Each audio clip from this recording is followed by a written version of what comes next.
सभी को नमस्कार। मेरा नाम डॉक्टर श्वेता अशोक हरनाल है और मैं गर्भगुड़ी आईवीएफ सेंटर जयनगर ब्रांच में फर्टिलिटी स्पेशलिस्ट हूँ। चलिए जानते हैं आज फैमिली प्लानिंग सर्जरी के बाद प्रेगनेंसी हो सकता है कि नहीं। इसका जवाब है हाँ, पर बहुत लोग हमारे पास आते हैं और पूछते हैं कि फैमिली प्लानिंग सर्जरी के बाद हमें नेचुरली बेबी हो सकता है क्या, पर इसका जवाब है नहीं।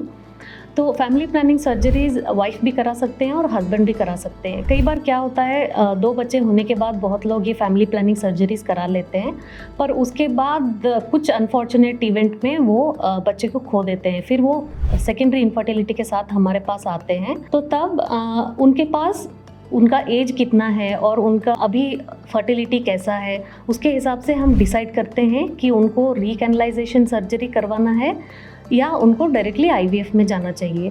तो ये 2 ऑप्शन हमारे पास है जिनका भी फैमिली प्लानिंग सर्जरी हुआ होता है। तो रीकैनलाइजेशन सर्जरी में हम क्या करते हैं कि जिनका एज कम होता है, जैसे फीमेल एज जब कम होता है और उनके अंडाशय में उनका एग काउंट सारा ठीक होता है और स्पर्म पैरामीटर्स भी जब नॉर्मल होते हैं, तब ये हम रीकैनलाइजेशन सर्जरी को ऑफर करते हैं। इसमें जो फैलोपियन ट्यूब्स को कट किया हुआ होता है उसको हम फिर से जोड़ते हैं ताकि वो फर्टिलाइजेशन वो फैलोपियन ट्यूब में हो और नेचुरली बच्चा हो सके। और दूसरा ऑप्शन ये है आईवीएफ में हमको वापस ट्यूब जोड़ने की ज़रूरत नहीं होती है।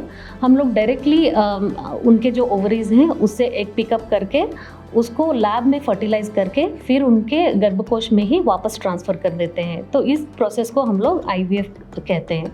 तो फैमिली प्लानिंग सर्जरी चाहे वाइफ को हो या हस्बैंड को, हस्बैंड को भी हम डायरेक्टली एक नीडल जब टेस्टिस के अंदर या एपिडाइडिमिस के अंदर जब डालते हैं, तब भी हमको स्पर्म रिट्रीव करके वो यूज़ करके हम आईवीएफ ट्रीटमेंट कर सकते हैं। तो चाहे हस्बैंड को फैमिली प्लानिंग सर्जरी हो या वाइफ को, दोनों को ही हम आईवीएफ के ट्रीटमेंट के थ्रू हमेशा ही उसको करेक्ट कर सकते हैं, या हम एज फैक्टर को देख के या फर्टिलिटी फैक्टर को देख के हम ट्यूब जोड़ने का सर्जरी भी कर सकते हैं। Thank you.